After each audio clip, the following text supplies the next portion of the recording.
Gloire à Dieu. Est-ce qu'on peut encore acclamer le Seigneur très fort?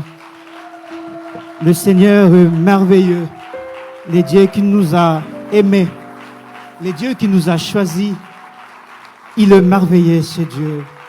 Oh, il est bon d'aimer le Seigneur. Oh, il est bon d'être amoureux de Dieu. Notre Père, il est fidèle. Il est fidèle. La Bible dit, il est fidèle, lui qui nous a mis en communion avec le Christ. En quelque sorte, il est fidèle parce qu'il nous a mis à partager le même chose avec le Christ. Tout ce qui est comme intérêt de Christ nous revient à nous. C'est par la fidélité de Dieu et non par notre propre besoin. C'est Dieu qui est fidèle. C'est Dieu qui a fait cette promesse. C'est Dieu qui a permis au Christ de mourir pour nous racheter. Et c'est Dieu qui nous dit que nous allons partager le même héritage qui revient à Christ. Il est merveilleux. Comment ne pas l'élever, comment ne pas l'aimer? J'aimerais que nous puissions chanter d'un commun accord, comme un chœur. C'est cantique qui est merveilleux. De tout mon être, alors se lève un chant du Tout-Puissant. Que tu es grand, oui, de tout mon être. De tout mon être, alors se lève un chant. Dieu Tout-Puissant et grand. Dieu Tout-Puissant, quand mon cœur considère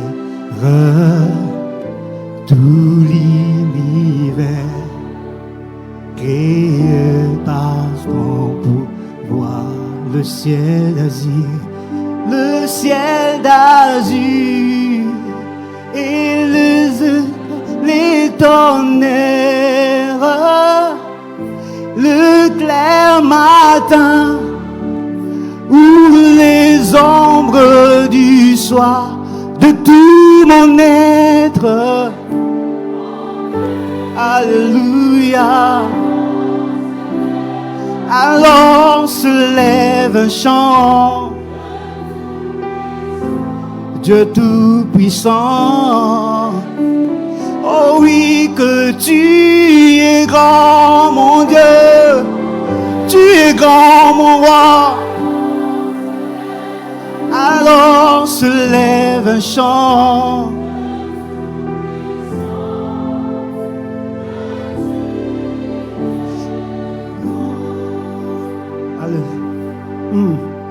Digne-tu, agneau de Dieu? Digne-tu, agneau de Dieu? L'univers entier proclame la beauté de ton saint nom. Digne-tu, agneau de Dieu? Digne-tu, agneau de Dieu? Alléluia. Tous les anges ensemble acclament la puissance de ton nom. Dieu de gloire, je t'adore. Est-ce que tu peux chanter avec ton cœur? Y a-t-il quelqu'un qui peut élever sa voix pour bénir le nom de Jésus? De mes lèvres, je célèbre. Je célèbre ta victoire, ton règne et ton autorité. Dis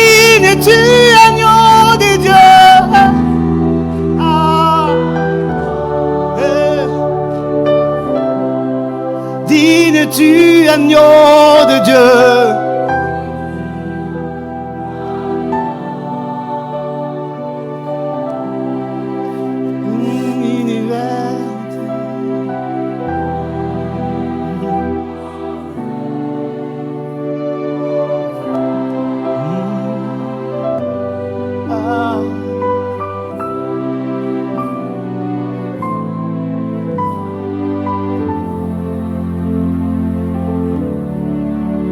Est-ce que tu peux acclamer?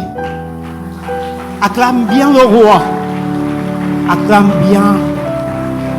Est-ce qu'il y a quelqu'un qui peut pousser de cris de joie à l'honneur de notre Créateur? Il est merveilleux. Je viens te le dire encore une fois ce matin, que le Dieu est merveilleux, notre Seigneur Jésus est merveilleux. Il nous aime d'un grand amour. Il est merveilleux et il ne cesse à exprimer son amour envers nous de toutes les manières qu'il faut. Il ne cesse à exprimer son amour envers toi qui es là ce matin. Oh oui, il est merveilleux. Il est merveilleux. Père, nous t'aimons. Nous voici devant toi. L'homme peut préparer un message, un discours. Mais toi, tu ne prépares rien. Tu viens et tu pars. Et ce qui sort de ta bouche donne vie. Oui, ce matin, ce n'est pas moi qui a besoin de parler à travers devant ton peuple. Mais je te prie, Seigneur, je te prie, cher Saint-Esprit, parle. Tu n'as pas besoin de te préparer pour parler. Parle. Dis seulement un mot. Il y aura de l'assurance dans notre cœur. Dis seulement un mot. Il y aura la joie dans notre cœur. Dis seulement un mot. Il y aura un changement dans notre manière de vivre. Dis seulement un mot. Il y aura un changement dans notre manière de s'engager dans la marche avec le Seigneur. Dis seulement un mot, Seigneur, et tout changera. Tu as le parole de la vie. À qui irions-nous? Je prie pour ton peuple. Cher Saint-Esprit, assainis le cœur. Prépare nos cœurs à recevoir la pensée et la parole de Dieu pour nous ce matin. Et ensemble, nous disons Amen. Gloire à Dieu. J'ai dit gloire à Dieu pour cette occasion qu'il nous a donnée une fois de plus de parler de sa part. Et je viens aussi remercier et bénir nos encadreurs, nos papas, le révérend Djouzi qui est en déplacement, qui ne cesse à nous encadrer, à nous faire confiance malgré notre si jeune âge. Et par aussi les accompagnements de Papa Roy, Papa Ambroise, nous prions que Dieu vous bénisse énormément. Alors nous avons rapidement deux textes qui nous est préparé ce matin. Nous sommes dans le livre de Jean, chapitre 14, à partir du 1er jusqu'au 3e verset. Et nous allons rapidement lire aussi Apocalypse 3, le verset 10. Jean 14, à partir du 1er jusqu'au 3e verset. Je lis au nom du Seigneur. Que votre cœur ne se trouble point. Croyez en Dieu et croyez en moi. Il y a plusieurs demeures dans la maison de mon Père. Si cela n'était pas, je vous l'aurais dit. Je vais vous préparer une place.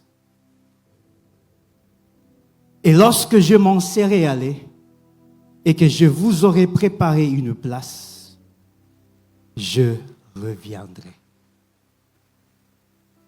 Lorsque je m'en serai allé et que je vous aurai préparé une place, voici la promesse qui est solennelle. Je reviendrai et je vous prendrai avec moi, afin que là où je suis, vous y soyez aussi. Amen. Apocalypse 3, verset 10.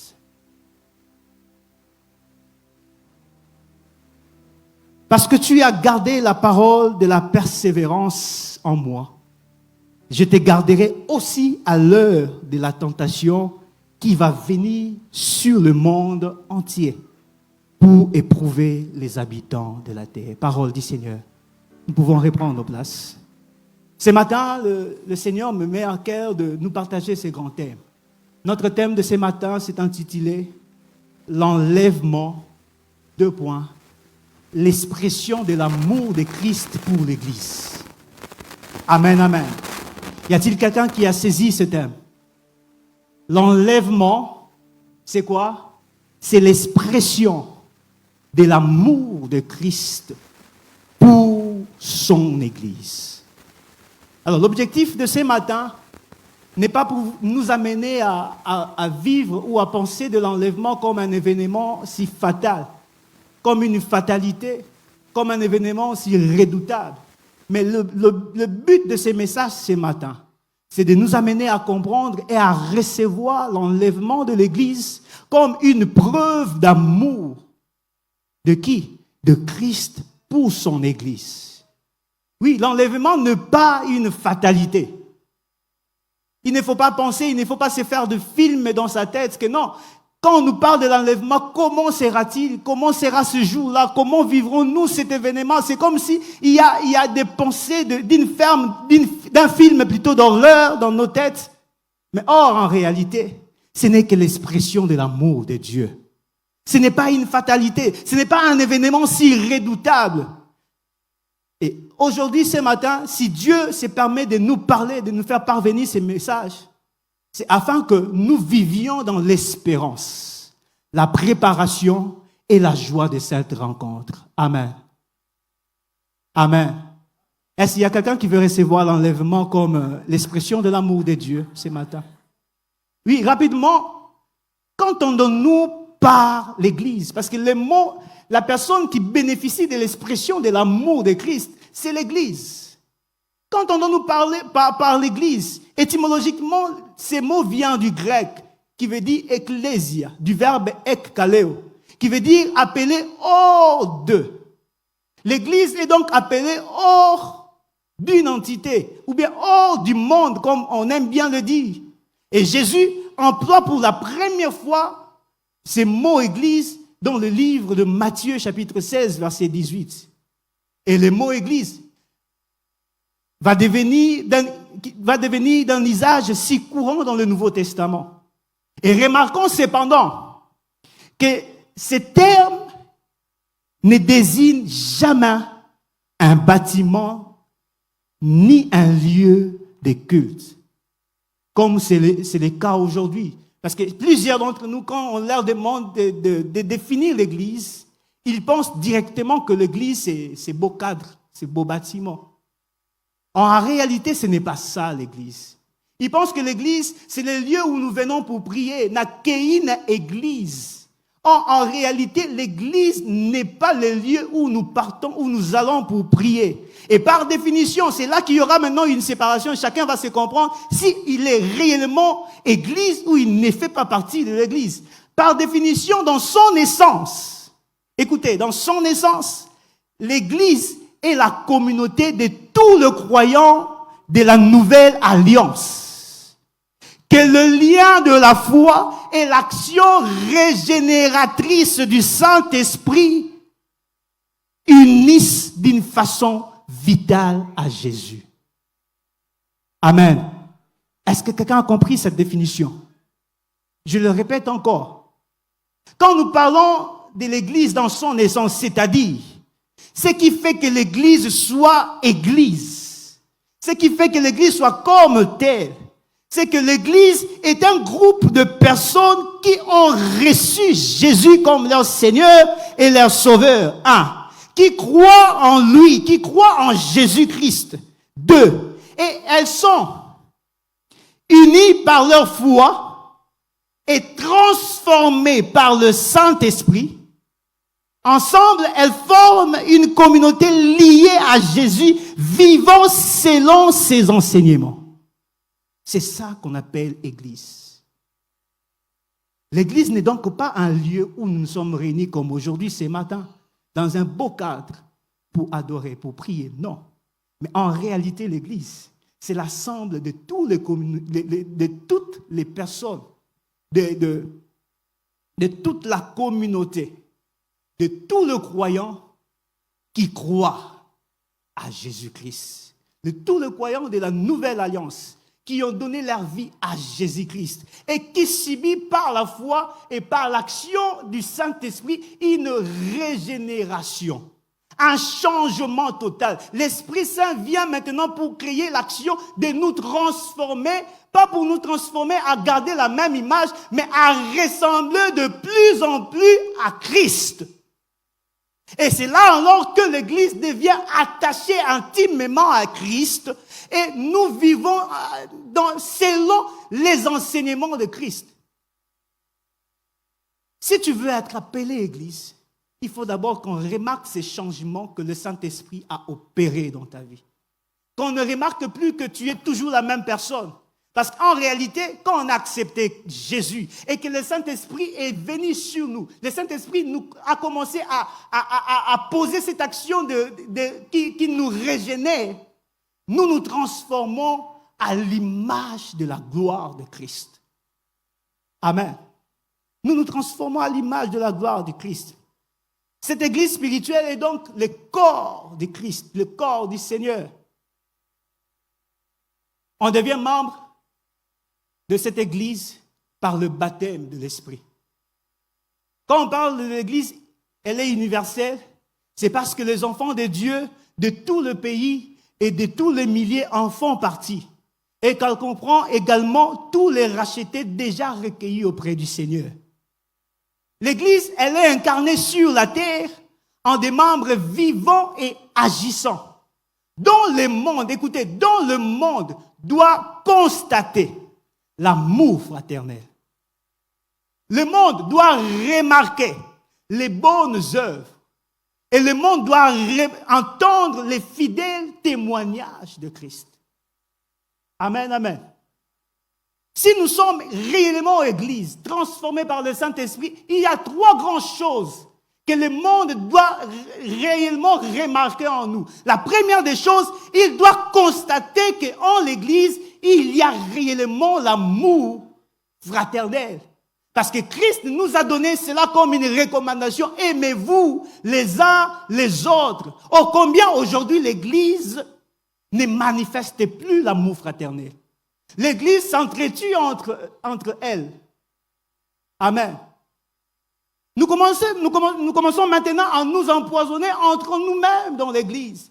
On ne vit plus l'amour de Dieu. On ne vit plus l'amour fraternel. Et le monde ne sait plus voir. Le monde ne sait plus constater l'amour fraternel dans l'Église. Oh, ça fait pitié. Des fois, tant aux autres entendre les gens, les païens dire que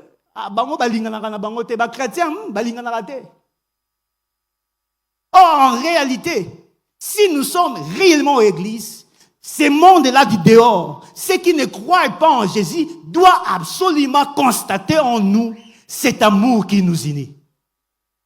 Cet amour qui nous unit. Et c'est cet amour qui rend témoignage que nous sommes appelés enfants de Dieu. Parce que ce qui est de Dieu, ce qui est né de Dieu est amour, doit absolument aimer. La deuxième des choses, c'est que le monde doit remarquer, il doit remarquer en nous les bonnes œuvres. Est-ce que nous produisons les bonnes œuvres dignes de la repentance? Y a-t-il dans l'Église maintenant, dans notre siècle présent, la production des bonnes œuvres que le monde doit remarquer? Est-ce que le monde païen remarque encore les bonnes œuvres de l'Église? Et le monde doit aussi entendre les témoignages, les fidèles témoignages de Christ. Parce que Christ lui-même l'a dit, allez, soyez mes témoins. Est-ce que l'Église continue à rendre les fidèles témoignages de Christ? Est-ce que le monde est en train d'entendre, d'écouter les fidèles témoignages de Christ? Est-ce que tu es en train de témoigner de Christ réellement? Il y a plusieurs manières de témoigner de Christ. Même notre comportement, étant qu'enfant de Dieu, rend témoignage que nous appartenons à Christ. Même notre manière de s'habiller également doit rendre témoignage que réellement nous sommes des enfants de Dieu. Mais en réalité, aujourd'hui, l'Église ne sait plus rendre témoignage. L'Église se conforme au siècle présent. Comme le monde s'habille, de même le fidèle de l'Église s'habille. Il n'y a plus rien, absolument rien en nous qui témoigne fidèlement Christ, le Sauveur.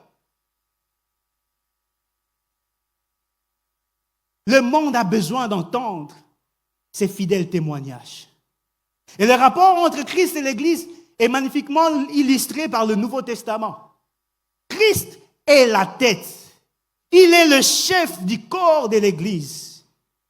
Il en est le fiancé, il en est l'époux céleste qui s'unit intimement à elle. Tous deux ne sont plus qu'une seule chair. Nous devenons une seule chair avec Christ. Il est l'époux qui revient. Bien-aimé, j'aimerais te dire ce matin, l'enlèvement n'est pas un événement à craindre. Puisque Christ lui-même, il est l'époux. C'est juste l'expression de son amour envers son épouse. Comme nous venons de le dire, de le lire plutôt dans l'Apocalypse, il y a quelque chose qui attend le monde. Il y a des moments de la tribulation qui attendent le monde pour essayer un peu d'éprouver le monde, d'éprouver les habitants de la terre. Mais Christ, voyant qu'il y a une grande tribulation qui attend le monde, il veut épargner son épouse. Amen.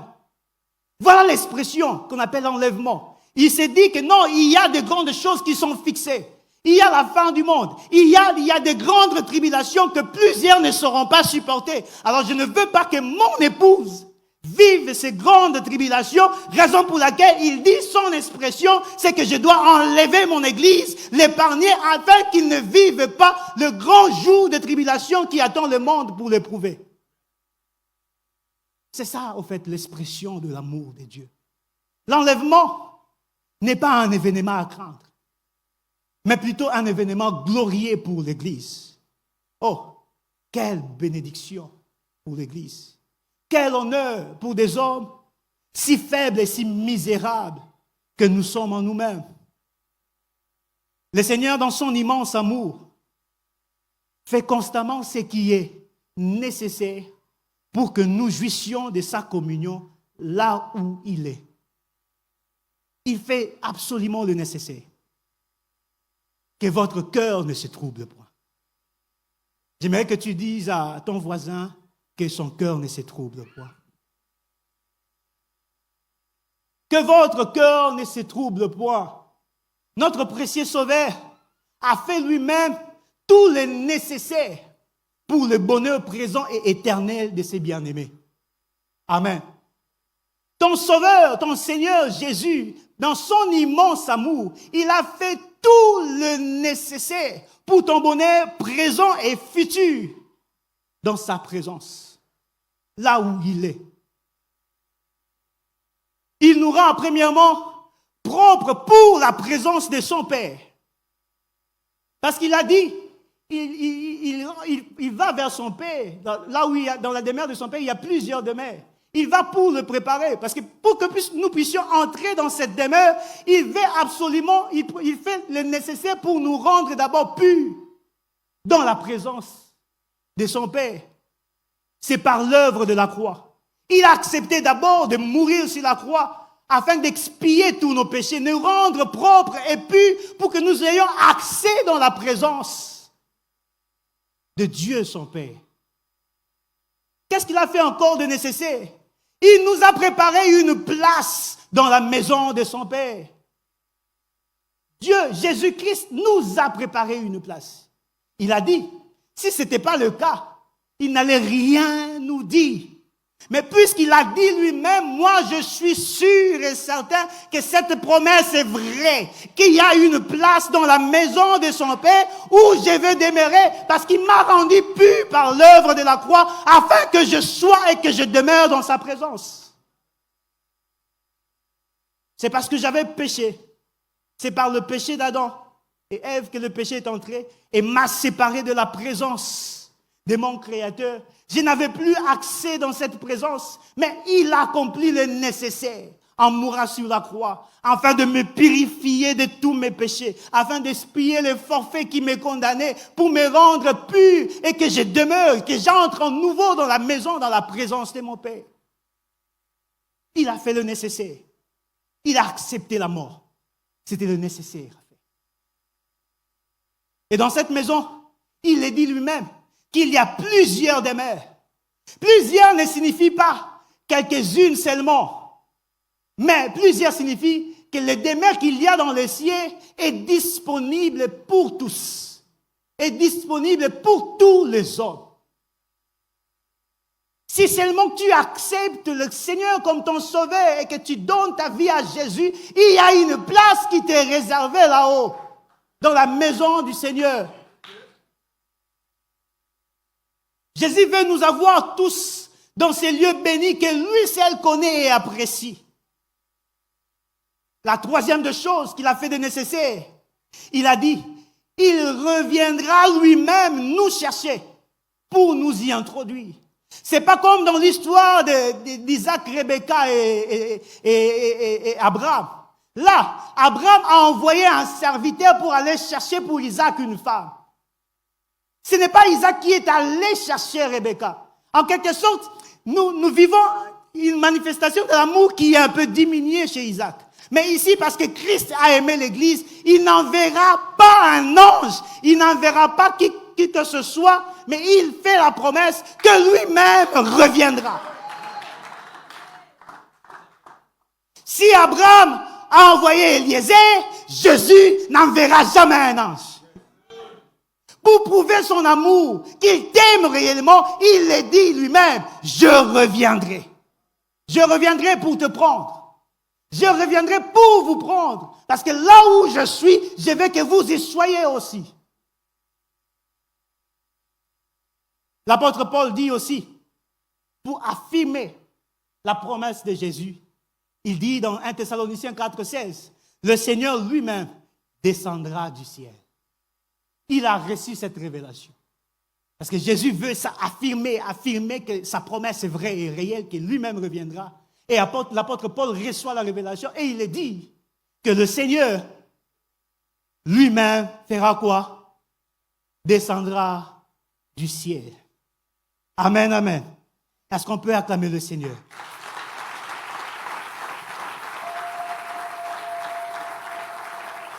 J'aimerais dire à quelqu'un ce matin que Dieu est amour. Dieu est amour. Ceci ne veut pas dire que l'amour n'est pas une simple... Ceci veut dire que l'amour n'est pas une simple caractéristique de Dieu. Dieu est amour. Autrement dit, sa nature et sa personnalité, c'est quoi? C'est l'amour. Amen. Ou encore, si on peut se le permettre, la matière dont Dieu est composé, c'est quoi? C'est l'amour. L'amour, c'est toute sa personne.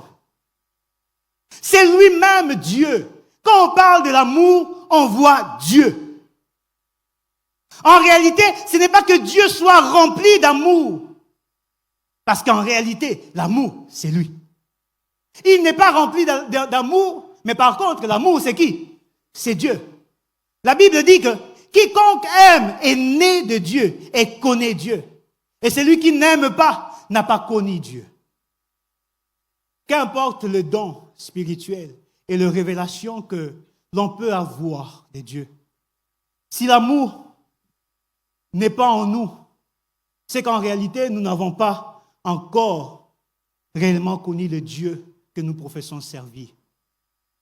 Simplement parce que si nous l'avions vraiment connu, nous aurions su que Dieu est amour et non d'abord puissance, et non d'abord justice. Dieu est amour. Et cet amour, c'est Dieu d'amour habité en nous. Cet amour est le motif ultime de toutes les activités de Dieu. Au-delà, il n'y a plus rien. Amen. Au-delà, il n'y a plus rien.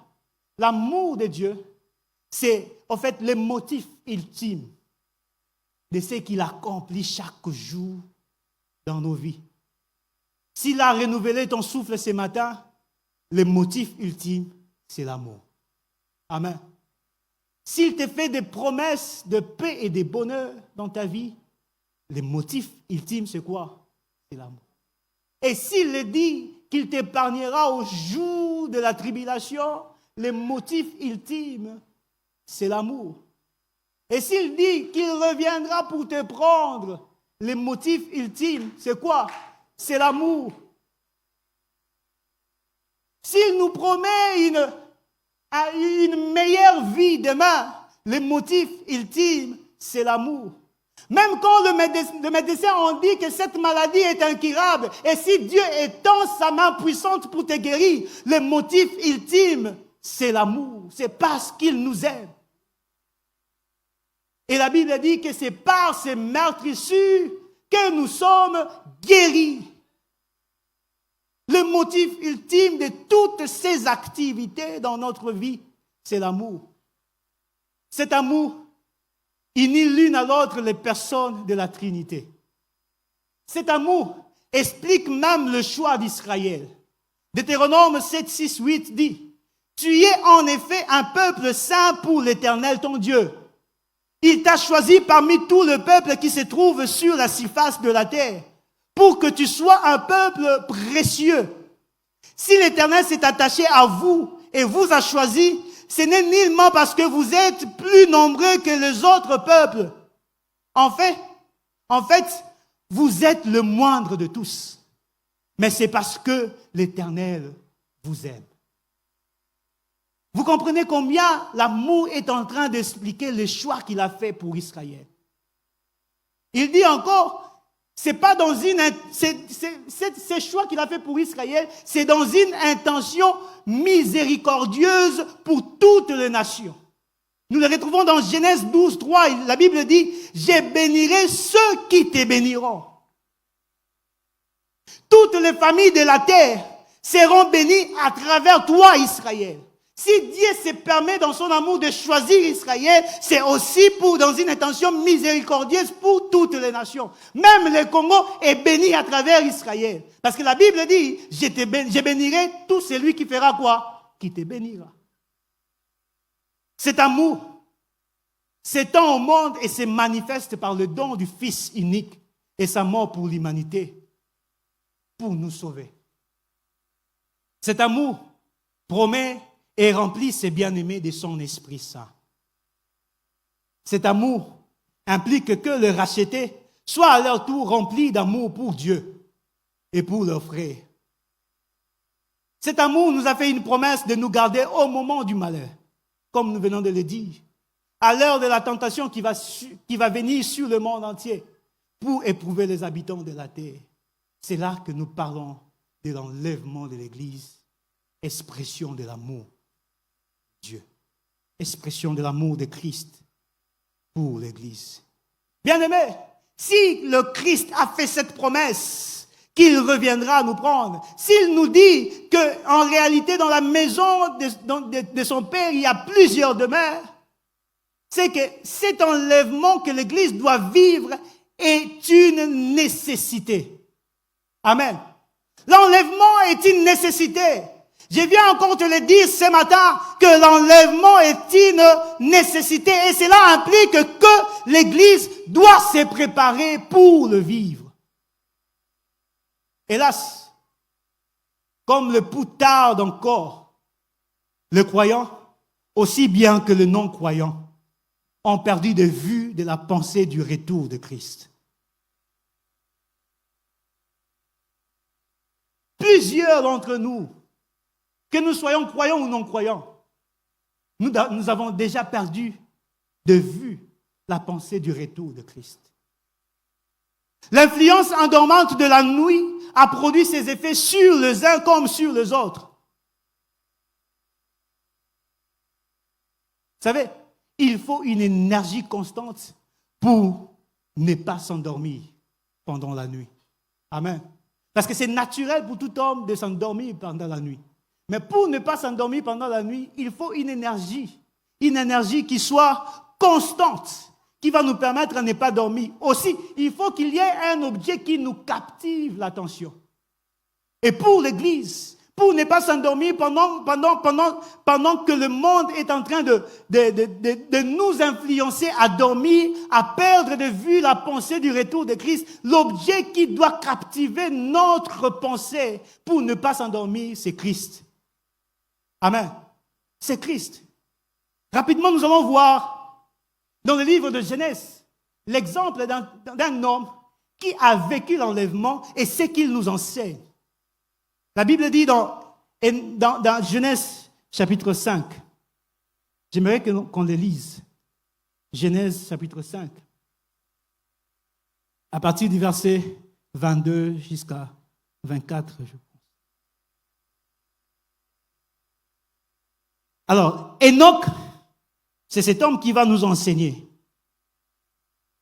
sur comment attendre avec patience et vivre l'enlèvement de l'Église. Amen. La Bible dit, Enoch, après la naissance de Méthusélah, dans d'autres versions on parle de Méthusalem, marcha avec Dieu 300 ans et il engendra des fils et des filles. Tous les jours d'Enoch furent de 365 ans. Verset suivant. Enoch marcha avec Dieu, puis il ne fut plus, parce que Dieu les prit. Amen, amen. Enoch, la Bible dit, il marcha avec Dieu après une naissance. La naissance de son premier fils, que la Bible a nommé Méthusélah. Dans d'autres versions, on l'a nommé Méthusalem. Lorsqu'il eut la naissance de Méthusalem, on remarque un changement total. La Bible vient témoigner, apporter un nouveau témoignage sur la vie d'Enoch. Je me suis posé la question, pourquoi la Bible n'a pas mentionné qu'Enoch marchait avec Dieu avant qu'il y ait une naissance de Méthusalem? Mais ici, la Bible vient mentionner qu'Enoch marcha avec Dieu juste après la naissance de qui? De son premier fils, Méthusalem. Il y a quelque chose qui doit nous retenir ici. Et nous remarquons que selon la logique de ce qui se passe dans Genèse, la Bible, dans Genèse 5, on nous rend compte qu'il y a eu un homme, il fuit et puis il mourut. Il fuit et puis il mourut. Mais lui, il ne va pas connaître la même sentence, mais la Bible dit, il ne fuit plus. Dieu l'a enlevé pour une raison, parce que Enoch faisait quoi? Marcher avec Dieu. Amen, amen. Enoch marchait avec Dieu. La Bible dit, par la foi, Enoch marcha avec Dieu pendant 300 ans. Cette marche avec Dieu dans la foi les séparait de tout ce qui l'entourait. Car marcher avec Dieu nous place nécessairement en dehors de la sphère des pensées de ce monde. Amen, amen. Marcher avec Dieu, je le répète encore, cela nous place nécessairement en dehors de la sphère de pensée de ce monde. Et alors déjà, comme de nos jours, l'esprit du monde était opposé à tout ce qui est de Dieu. Et nous le remarquons aussi de nos jours. L'esprit du monde continue à être opposé à ce qui est de Dieu. Et quand on veut marcher avec Dieu, cela implique que nous soyons déplacés du sphère de ce monde. Du sphère de l'opposition de Dieu dans ce monde. Que nous soyons placés dans une autre sphère. Amen, amen. Et il marcha avec Dieu. Quand la Bible dit il marcha avec Dieu, cette phrase ne renferme pas que ces quelques mots. Qu'est-ce que nous remarquons dans cette phrase, marcher avec Dieu? Il y a une séparation pour Dieu. Il y a un renoncement pour Dieu. Enoch marcha avec Dieu, c'est-à-dire, nous supposons qu'Enoch a eu une séparation totale entre le monde et lui pour se conformer à la volonté de Dieu. Cela suppose aussi qu'il y a eu un renoncement total à ce qui est de ce monde dans la vie d'Enoch. Il a renoncé à tout pour suivre Jésus. Marcher avec Dieu, oh, quelle sainteté et quelle pureté morale. Enoch marchait avec Dieu, cela signifie qu'Enoch vivait dans une sainteté, dans une dimension de pureté morale.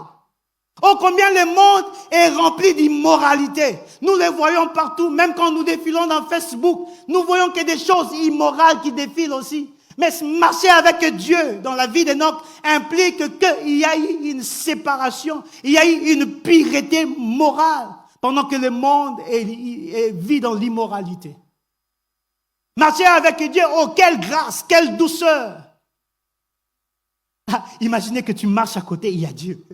Quelle grâce! Quelle grâce! Enoch a eu cette grâce et de même l'Église a cette grâce de marcher avec Dieu. Il y a de ceux-là qui disent que Dieu semble être si loin qu'on n'arrivera même pas à l'atteindre. Mais or, en réalité, Enoch a connu cette grâce que l'Église connaît aussi. Que Dieu n'est pas si loin. Dieu est là, à mes côtés. Il marche avec nous. Marcher avec Dieu.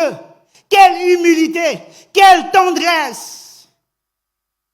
En quelque sorte, quand Enoch prend cette décision de marcher à Dieu, il s'humilie. Il s'humilie.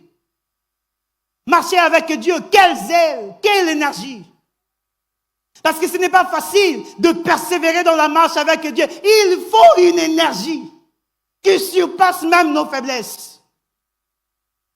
Il faut de l'endurance. Peu importe les tentations, peu importe les difficultés que le monde va nous infliger, il faut une énergie qui nous permet de persévérer, de marcher avec Dieu, ne pas abandonner, ne pas se compromettre. Quelle énergie ça dégage. Marcher avec Dieu, quelle patience, quel long support. Il faut de la patience. Si tu veux marcher avec Dieu, apprends à patienter. Apprends à tout supporter. Marcher avec Dieu, oh, quelle fidélité, quelle fermeté, quelle décision. Il faut prendre la décision. Non jamais reculer, mais je veux avancer. Non plus reculer, mais je veux avancer jusqu'à ce que mon Seigneur revienne pour me prendre. Quelle décision. Ce n'est pas une décision de faible. Si tu veux marcher avec Dieu, prendre cette décision, il faut être fort, endurant et patient. Marcher avec Dieu. Et qu'est-ce que nous remarquons? La Bible n'a pas signalé qu'avant, Enoch marchait avec Dieu, mais c'est juste après la naissance de Méthusalem. Oh, Méthusalem veut nous enseigner quelque chose. Parce que c'est Méthusalem qui est à la base de ces changements radicaux dans la vie d'Enoch. Juste au moment où Enoch a eu cet enfant, la Bible vient mentionner un nouveau caractère dans la vie d'Enoch, qu'il marcha avec Dieu. Et vous savez ce que ce nom signifie de Méthusalem? Ce nom signifie, ça arrivera lorsqu'il mourra. C'est-à-dire, le jour où cet enfant Méthusalem mourra, quelque chose arrivera. Et c'est là que je comprends la décision d'Enoch. Il dit, Méthusalem, jour au Gokufa, n'a habité. Mais Elok Wango, Ekoya, Tanguka Yo Sanini, au Gokufa. Ah, je ne veux pas vivre l'événement en question. Du coup, je ne sais ni le jour, ni l'heure, je change ma vie. Je prends la décision de suivre, de marcher avec Dieu. Quelle révélation! Et vous savez ce qui arriva le jour de la mort de Méthusalem? La Bible parle du déluge. La Bible dit l'année de la mort de Méthusalem. Quand vous faites le calcul par rapport à l'âge, par rapport aux naissances qu'il y a eu après, vous allez remarquer que le jour où, l'année où Méthusalem est mort, la Bible a mentionné qu'il y a eu déluge. Déluge, c'est le synonyme du jugement. Déluge, c'est le synonyme de la grande tribulation qui attend le monde entier. Oh, combien l'Église a cette révélation. La révélation qui nous permet de prendre la décision de rester ferme, c'est Christ. Christ, Jésus est la révélation pour l'Église.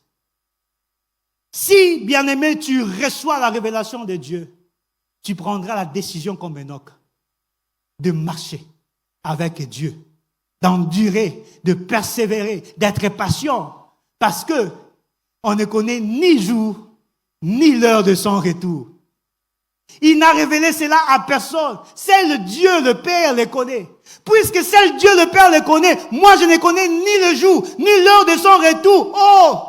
Quitte à moi de prendre cette décision, de ne plus reculer, mais d'avancer, de marcher avec Dieu, de persévérer, de donner ma vie à Jésus, de ne plus retomber dans le péché, car je sais ni l'heure ni le jour, et d'être prêt, rempli par le Saint-Esprit, d'être sage comme ces 5 vierges sages qui ont rempli en réserve leur huile, qui ne manque pas. Marcher avec Dieu, prendre ses décisions, revient aussi à dire, attache-toi au Saint-Esprit, que l'huile ne manque pas. Que l'huile ne manque pas, pour que tu ne manques pas, pour que tu ne rates pas ces moments. Oui, cette histoire, cette parabole des 10 vierges nous révèle aussi qu'il y a aussi de ceux-là qui font partie de l'Église qui peuvent rater l'enlèvement. Parce qu'ils n'ont pas prévu l'huile en réserve. Parce elles sont restées